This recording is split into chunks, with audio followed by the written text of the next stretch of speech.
if, as a single man, 5 nights a week, you are getting food from drive-thru, you don't know how to appreciate a home-cooked meal. Because you're used to now eating out of a bag. So you got somebody who's cooking for you at home. These metaphors, they're kind of degrading, because just because a man has had multiple partners doesn't make those women trash bags or fast food, and then this woman's restaurant quality or home cooked meal. It doesn't have to mean that. It's kind of the whole thing, the whole conversation is kind of degrading. Hey bro, it just is what it is. Like, it's tough, I get it, it's hard, it's rough for you. Like, I don't know what to tell you. Now, I know we're not all perfect, and no one's ever going to be all perfect. That's not what I'm talking about, and I don't think that's even what anyone's looking for or requesting. I think we need to get back to a point where we are seeking for Christ. So Jamal Bryant is on the Hardly Initiated podcast and explains why he cheated, kind of opens up about that. And honestly, per usual, man, Jamal Bryant is a character. And I think that any opportunity he gets to kind of release this inner belligerent child that's inside of him, he will. And you're going to hear it throughout this clip, but let's get into this, guys. Shout out to Hardly Initiated for what they do. And this time particular, opening up the floor for Jamal Bryant to really kind of continue to expose himself to where I would say, I don't think he's really came out of this whole cheating thing just because of where his mind is at. You know what I mean? Like, and it's like, yeah, I'm not going to get into, but I'm just going to let you listen to Jamal Bryant and let him tell on himself. Here we go. Friends that have gotten married, but they've been a player for all their entire life. Their whole lives. Their whole lives. And they think that, hey, when I get married, it's all gonna change. Yeah, no. So I think that you have to practice. You gotta practice monogamy. Yes. It ain't gonna come through osmosis.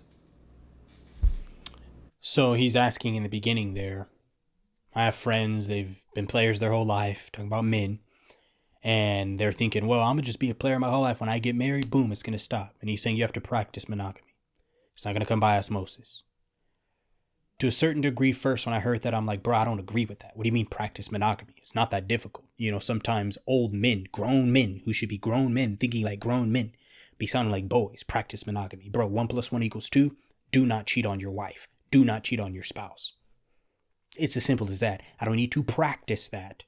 It's just something I know not to do. I don't need to, just like when you're growing up and your mother, hey, don't touch that fiery stove. Don't touch that fire on that stove. It's hot. It's hot. I don't need to practice not touching it. I just need to know that I've been told not to do this and I don't do it.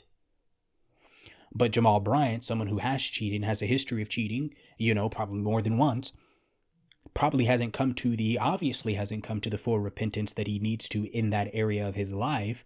So he doesn't have such a strong just don't do it. Just don't do it. Oh, well, you have to practice. You're going to hear it so much more in this. Oh, well, there's these things that come up. What about? Don't do it.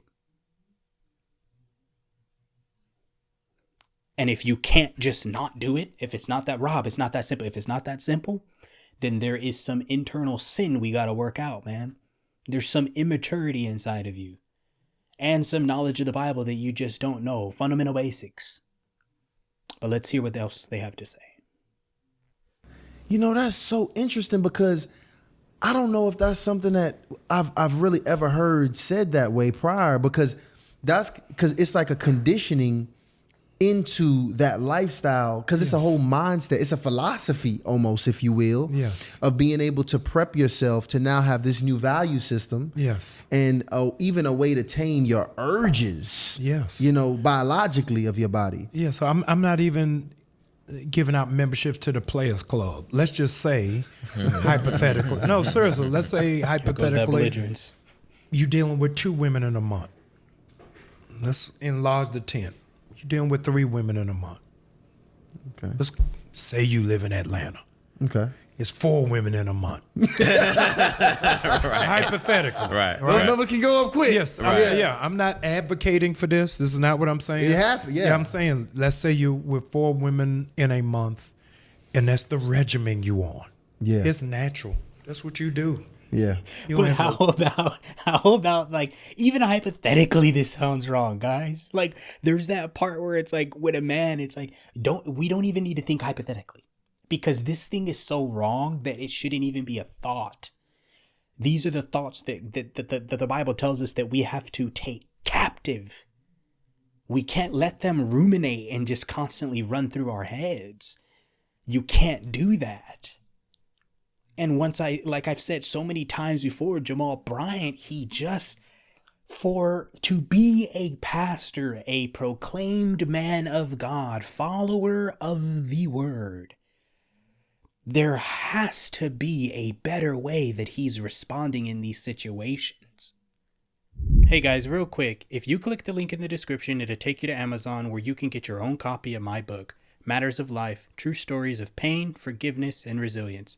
This book is filled with true stories from real people's lives, giving you the opportunity to connect, relate, learn, and overcome whatever you may be dealing with in life. So click the link and let me know what you think. Does he not know the information that's in the Bible to actually then teach this to the people? Or does he know it, and like I said, he's so involved in the sin that he doesn't feel comfortable actually teaching against it? Because it's like, bro, you don't need 4 options in a month.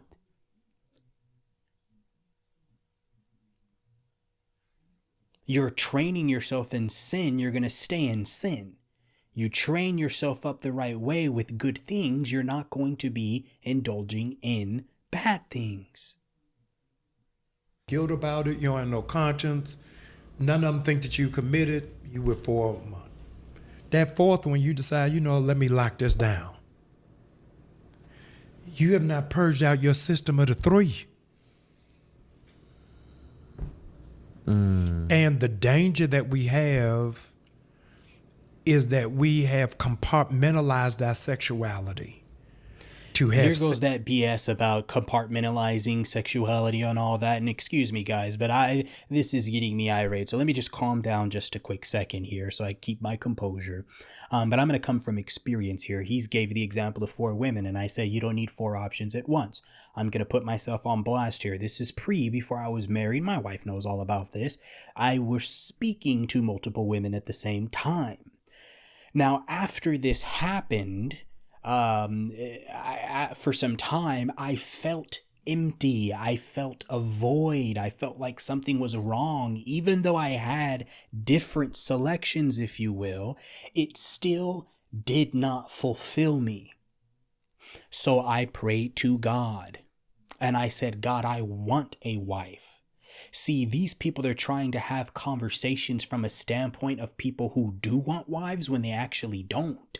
That's Jamal Bryant. I think he just wants the image of what he considers to be a dime piece on his side whenever he wants it. And he has these fake psychological justifications to back up terrible behavior. When it's as simple as, we knew this when we were 14 in grade school with a girlfriend and a boyfriend just for fun. We knew I can't go hold Jamie's hand if I'm dating Sarah. And Jamie and Sarah knew I can't go hold Brian's hand if I'm dating Devin. Why? Because it's cheating. It's wrong. So how come when it's that basic and that simple at 7 and 8 years old, 13 and 14 years old, all of a sudden it becomes complicated when you're 30, 40, and 50?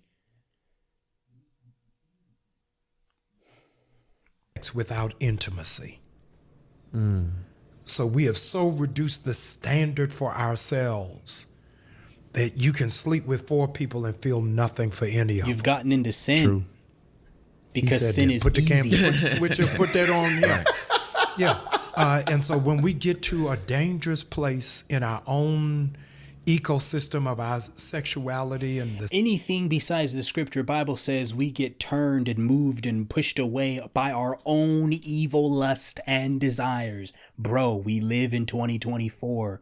Sex is it is easier to obtain sex than it is to obtain a driver's license. It's because of our own. That's what the Bible tells us. We astray. We go off because of our own evil lust and desires.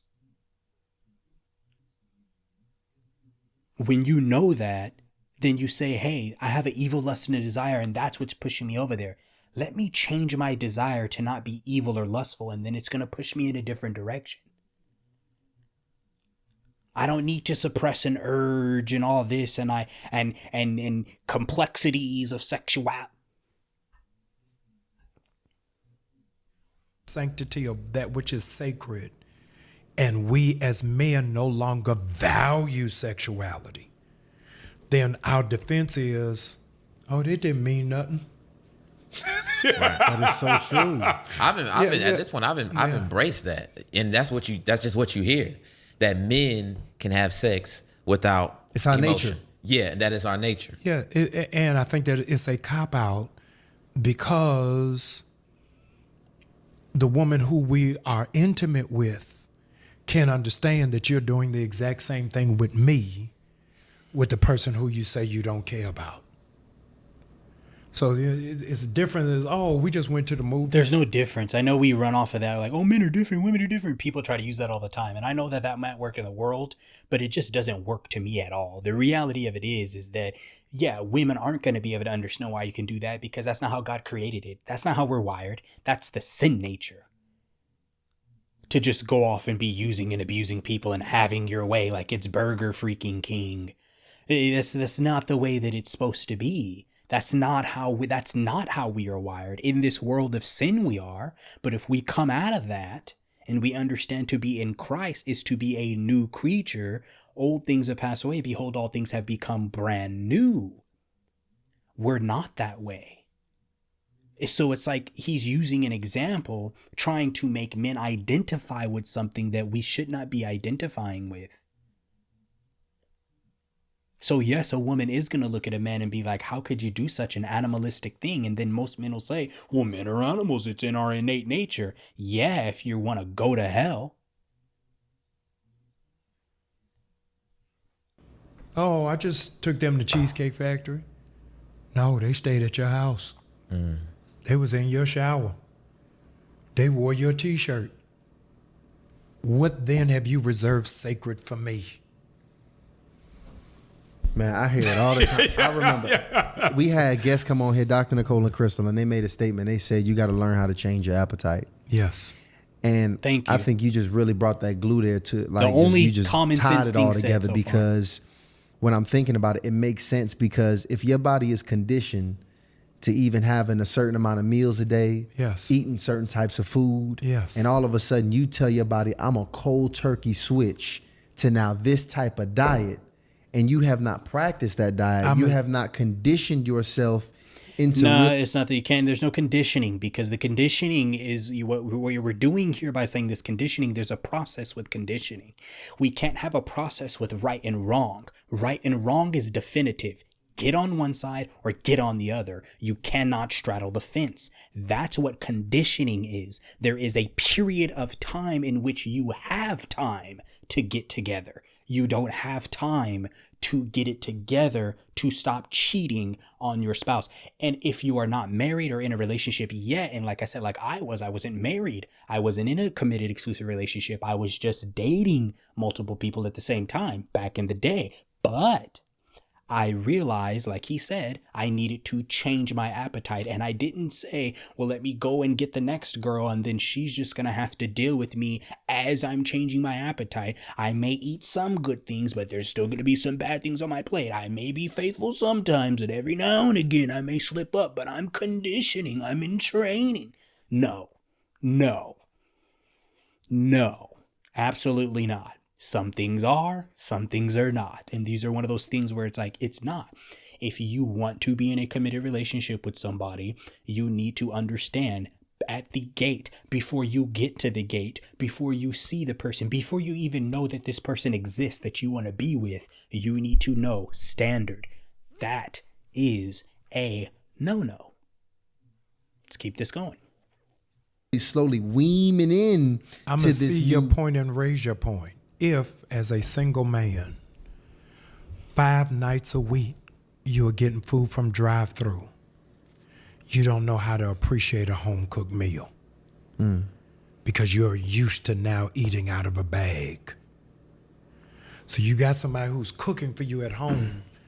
These metaphors, they're kind of degrading, because just because a man has had multiple partners, it doesn't make those women trash bags or fast food, and then this woman's restaurant quality or home cooked meal. It doesn't have to mean that. It's kind of the whole thing, the whole conversation is kind of degrading, and it kind of will put you in a position as the viewer to know really where the mindset is of Jamal. Like, that's the wrong way to look at it. There's a problem that you have, and I like how the other gentleman said you need to recondition yourself, and not conditioning in the sense of taking time. You need to change your appetite. Like now. This is do or die. This isn't, well, you got a couple of times. If you change over time, you'll be good. No. You went to the doctor, and the doctor said, if you don't stop doing this now, your life's done. That's how you have to treat some of these things when they really are, like I said, a definitive wrong or a definitive right. Reflex is, why? You don't want to go out? Because you have adopted French fries and don't understand that mashed potatoes is a better choice. But because my palate is used to packets of ketchup, I don't know what Worcestershire sauce is. This guy is full of it. You got Right. Yeah, so you got to change your whole mind frame, your whole thought How many process. metaphors does he need for how one I deal example? with all of it. The most unnerving question. I want y'all to type this down. Brothers, you're going to high-five me through the internet. The most unnerving question you can ever ask a single man is, where are you going? Because he's lying. Because he's a liar and he has things to hide. Now, you done crossed the line. No, you exposed me. Why? I'll be back.